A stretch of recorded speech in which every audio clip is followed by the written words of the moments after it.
Hello, everybody. Welcome back to On the Fringe. This is Dave. I'm here with Gavin, Howdy. and this is going to sound like a little bit of a weather report. So, we've got some rising temperatures in the Middle East, Ooh, and there are some dark clouds on the horizon potentially, aren't there, Gavin? boy, are there ever. On a recent episode, we talked about the up and coming rivalry between two Gulf states, namely Saudi Arabia and the United Arab Emirates. And in the about week since we recorded that, a whole new dimension has emerged to this conflict, which just continues to widen and expand and kind of scare the crap out of everyone. Yeah. Do you just want to sort of talk about some of the things that have cropped up in the last week, Dave? Yeah, so we're actually not going to be talking about the US and Iran and the US potentially bombing Iran again or going to war with Iran. That's a completely separate subject. Hmm. We're going to be focusing this episode on Saudi Arabia and the United Arab Emirates. These are two countries, they're actually neighbors in the Gulf, and there is an intercontinental struggle going on between these countries. And you look at it and go, well, okay, these two countries are next to each other. They kind of were semi-allied, and they technically are allied, right, Gavin? I mean, they're both Gulf states.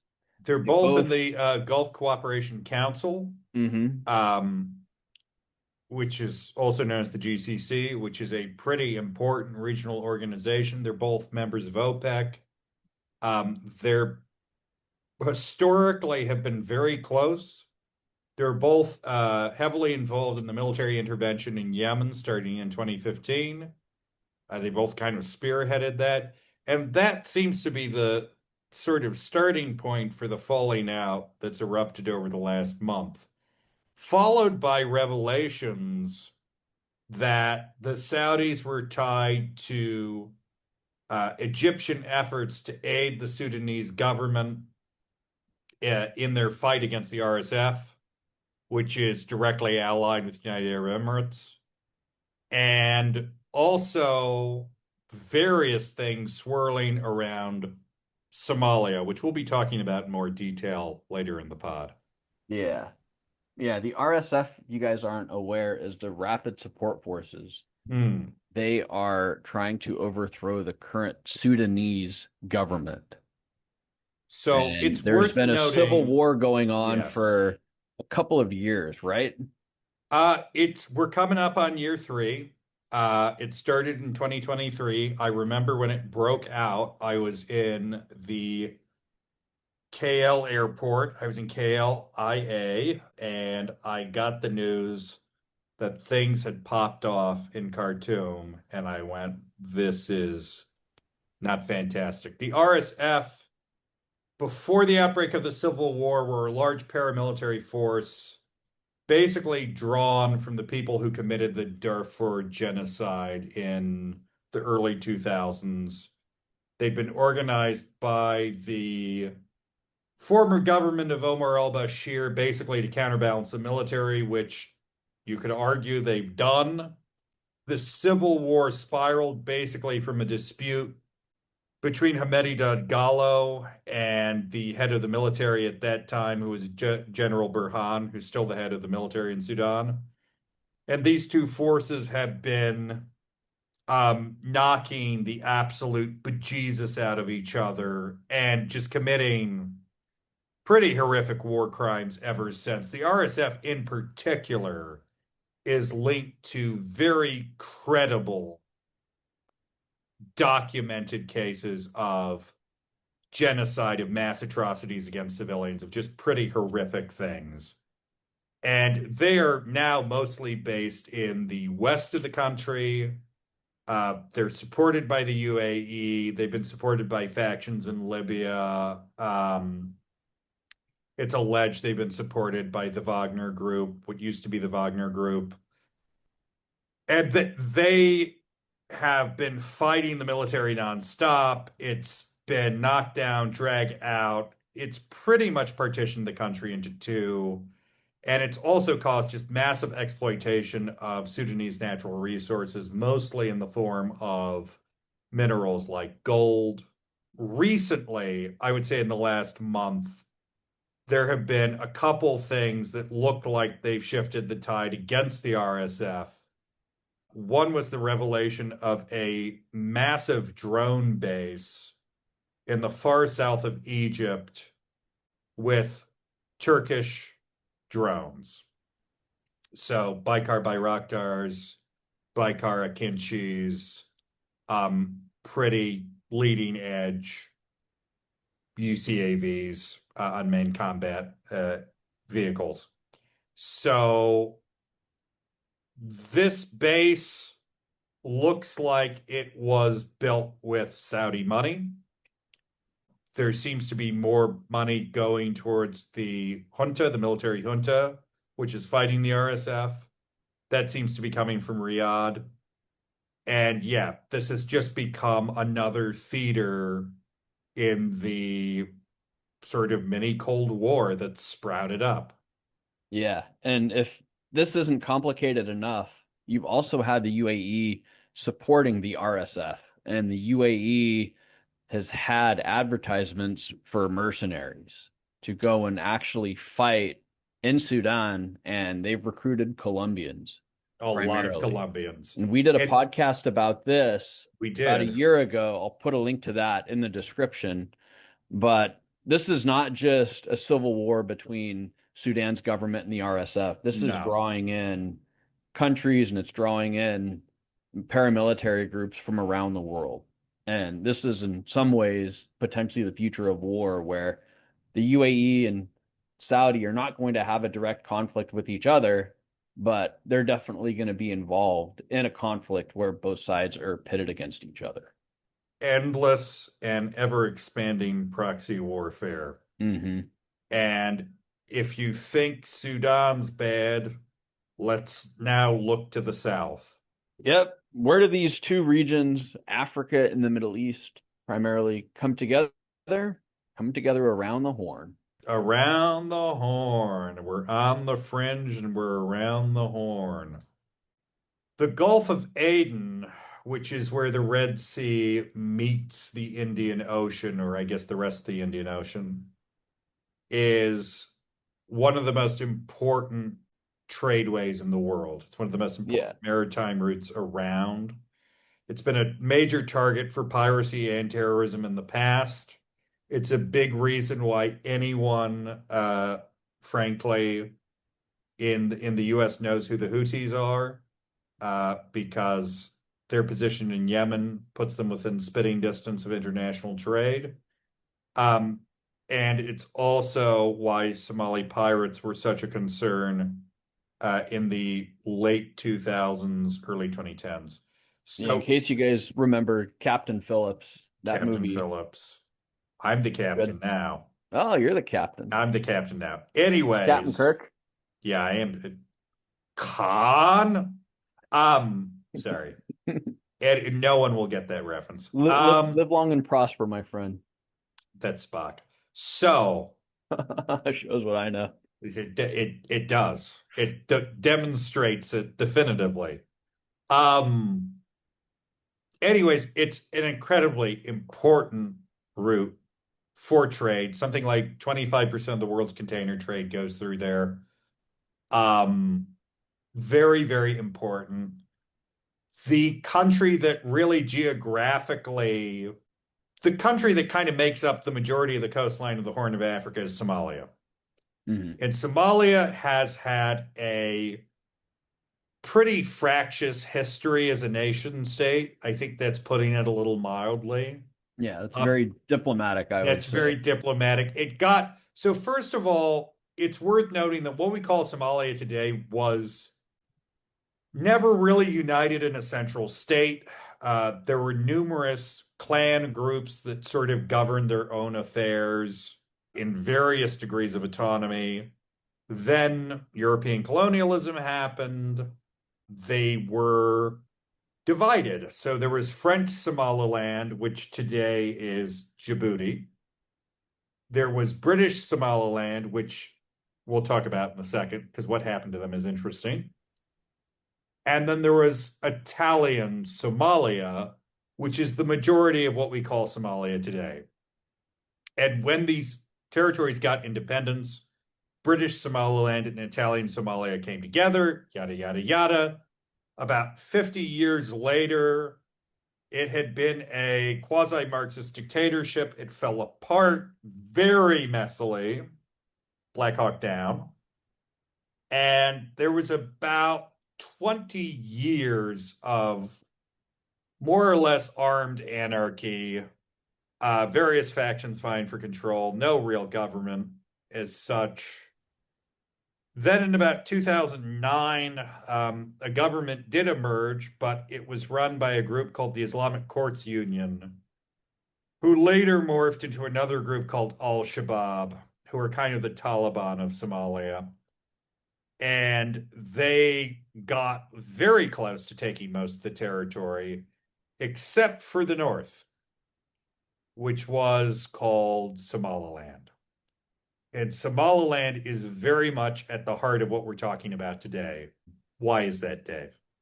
Well, Somaliland has been recognized by Israel. So it's worth And in noting, return, yeah, go Israel has been ahead. recognized by Somaliland. And this is an And extension of the Abraham Accords that Israel which, has tried to push, and the U.S. has also tried to push in the last few years to and recognize Israel as a country. and it's worth noting who's a party to those accords? Well, you have the UAE that's a You party. do. You do. I would say they're the main, all due Hmm. respect to Bahrain, I would say they were the main signatory to that. So they're a big part of the Abraham Accords. They have a normalized relationship with Israel. And this was seen very much. So it's worth noting Somaliland has effectively been an independent country since 1991. They've had free and fair elections. They're considered to be much more functional than the rest of the country. The actual authority that the government in Mogadishu has over Somali territory is often questionable. Somaliland more or less runs its own territory, or it did up until its recognition of Israel, which, to put it mildly, was not popular in the Horn of Africa, or to be frank, in much of the continent or the world. Yeah. It did Definitely not not in the Gulf either. It did not go well. it did not go well, and it was seen as being orchestrated by the UAE, which runs Somaliland's main port in Hargeisa. And by the way, UAE does not officially recognize Somaliland, but it is its number one trading partner. Somaliland exports livestock, mostly sheep and goats, by the millions to the UAE. It's a big exporter of livestock to the UAE.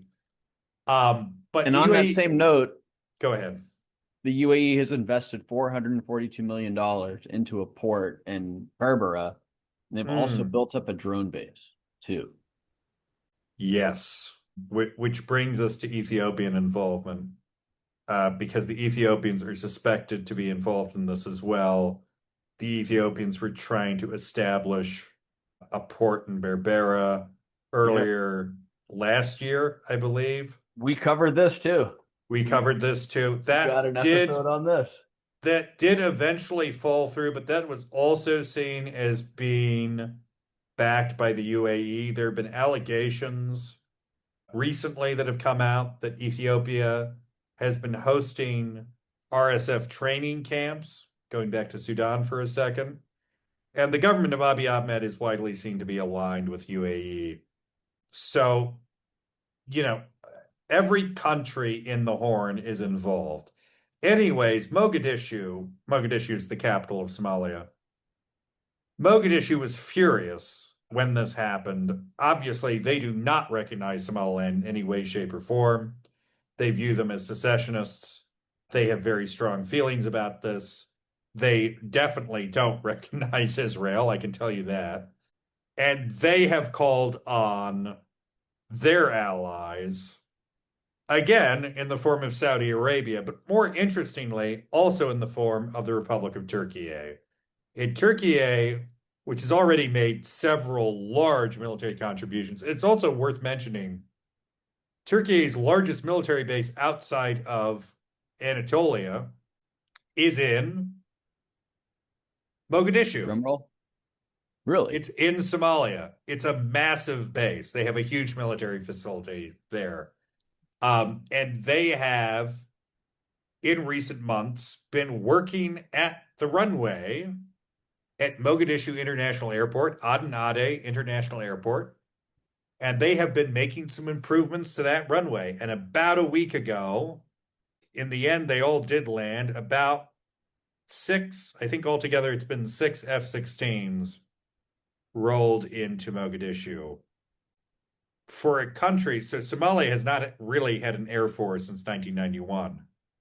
And in the last year, they went from not having really any air support at all to having six attack helicopters and now six F-16s in a pretty short space of time.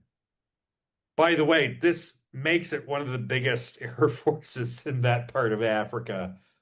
That's a Well, I would think pretty, probably one of the best trained too, if there are Turks actually over there. well, they're Turks flying the planes. Yeah, exactly. And they're definitely training Somali pilots. That's not in contention, and I'm sure at some point, maybe quite soon, they're probably Somali pilots flying the attack helicopters. Probably not the F-16s yet, but they're getting there. This also brings us to another point with Sudan, just to go back to Khartoum for a second. You sent this to me, but I saw it somewhere else as well. So the UAE has actually had a pretty hands-on approach in all of these interventions. Even in Sudan, while they've been denying it, there were UAE planes dropping cargo. There were UAE agencies recruiting Colombian soldiers. There was a very hands-on approach. The Saudi approach to all of this is not hands-on. The Saudi approach is to raise large, frankly, terrifying sums of money and to hand them off to trained security actors like Egypt, like the Republic of Turkey, and like Pakistan. So in the last couple of days, a official contract was signed between the Sudanese military government and the Islamic Republic of Pakistan to the tune of, I believe, 1.5 billion US dollars, which will definitely include trainer planes and possibly the JF-17 fighter plane as well. But it's a serious package that will probably involve Pakistani military advisors training Sudanese pilots, I would imagine. I can guarantee you this is being backed by Saudi money. Yeah. And at the same time, the Saudis are getting replacement parts for their F-15s. And they're They purchasing are. more Patriot missiles from us in the United States. And not a few. No. The because we've seen them, we've seen the documents. That's the great thing about the DSCA. The F-15's over $1 billion in sustainment, and the Patriot missiles over $9 billion. Now, Patriot missiles are very, very expensive. That's a lot. That's enough to keep you safe for a long time. If you're buying $9 billion worth of Patriot missiles,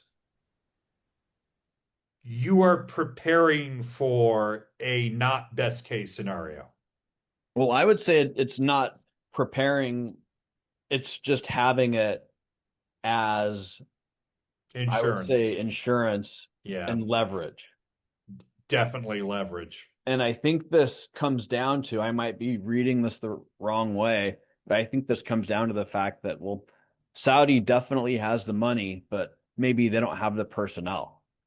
And they have I the don't money and think you're reading that wrong. they can purchase these Patriot missiles, then they can train people to use them. And they would rather have these and have them ready to go, and then they can figure out a way to train people to actually utilize them in the event that they need to use them. And to be fair, this has been a pretty long-standing strategy, I guess, in Saudi defense planning. So yeah, that would not surprise me at all. They're gonna get the equipment and they're gonna worry about the personnel later. And again, they have a pretty ironclad defense pact with the Pakistani military. They're trying to ink one with the Turkish and the Egyptians. They will have the people. They can get the people, but they need the blammo. They need the equipment. And yes, I think it's a very, in America, I feel like people are very focused on Iran right now, but really Iran is not the story. This is going to be a massively important conflict. If it resolves itself, I think that's probably a good thing for everyone. Mm-hmm. If it doesn't, this is going to tear not just that region of the Gulf, but it is going to tear pretty much everything from North Africa to South Asia apart. Yeah, Um, especially economically. And tying into that, yes. and you have 15% of the world's trade that goes through the Gulf of Aden, Mm, and then you have roughly 20% of the world's oil goes through the Strait of Hormuz. So the Strait of Hormuz is between the UAE and Iran, mm. and the Gulf of Aden is between the Horn of Africa and Yemen. So you have a lot of trades, up to $1 trillion worth of the world trade goes through the Gulf of Aden. And you have most of China's and India's oil going between the UAE and Iran. And if there's a US blockade of Iran, or if these shipping lanes get congested, or it gets too expensive to actually insure ships, and if you go back and look last year, insurance premiums went up 60% after the US bombed Iran. If they continue to go up, and I did a little bit of research today, and looks Mm. like a lot of the major shipping companies are going, yeah, this is a possibility, but it's not a likelihood. So they're kind of downplaying what's actually going to happen. But nobody was ready last year when the US bombed Iran. And if you have a conflict, a hot conflict between these two Gulf states, or you have one of these shipping lanes shut down, this is going to be absolutely catastrophic for people on both sides of either one of these choke points, the Strait of Hormuz or the Gulf of Aden. Yeah. And this is, I think, also worth noting, I think both of these countries are members of the Board of Peace. They are. They They are. are. And isn't Did you there, get your tinfoil hat on there, Gavin? I, Is that communicating something to you right now, or tinfoil hat or gold star, man. ooh? Um, so I believe the last I saw, there is meant to be, I want to say in DC, there's going to be a meeting on the 19th of February, which is coming up sharpish. Mm-hmm. And at that meeting, I suspect both countries will be in attendance. Mm-hmm. And I think if anyone wants to make that organization look good, getting these two countries to cut the money off and maybe encouraging their various proxy forces not to shoot at each other might be a good start to It something that could make a lot of people look good. it could be. It It very could well could be. be. I think neither side wants a hot war, but neither side is going to back down. And And you again, look at we talked about this on the earlier pod, right? It's a little hard to know how to de-escalate the conflict because the sort of terms of offense, I guess, are so nebulous. There is no set of Saudi demands. There's no set of UAE counter demands. It's just very clear that they are not getting along, that Saudi feels that the UAE has gotten too big for its britches, Hmm. and that the UAE is tired of being treated as the junior partner. Yeah, it's an attack on the reputations and on the honor of both countries. And I And think if that makes the it Board difficult to of Peace, resolve. it does. And I think if the Board of Peace can somehow find a way to get both of these countries off of the off ramp and get them Hmm. onto an off ramp is what I should say, then it will look Get legitimate. them up the downstairs. Yep, it will look legitimate. It will, which And is it why I suspect it probably won't happen. but it could be a country like Indonesia or Kazakhstan or one of these other Ooh, countries that has yeah. potentially jumped on the Board of Peace that goes, hey, I mean, we're gonna step up and try to get something going here and try to use this thing as a way to build leverage, not only in our country but around the region.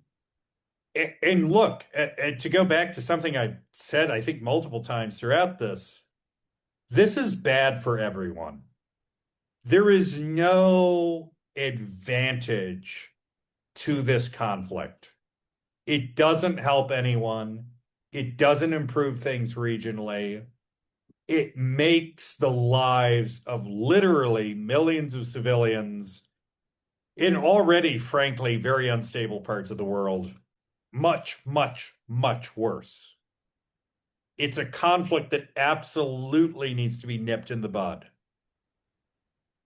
I would be ecstatic if something came out of this that at least put in some kind of detente. We shall see. Yeah, and I would be too. And if the Board of Peace can do something, then hoorah, good for it. And if it can't do it, then okay, Back at square one. yep, we'll figure out a way to resolve this diplomatically. So, on that note, thank you for listening. Please like, comment, subscribe. Send us angry emails, send us happy emails. I think of my boss at moments like this.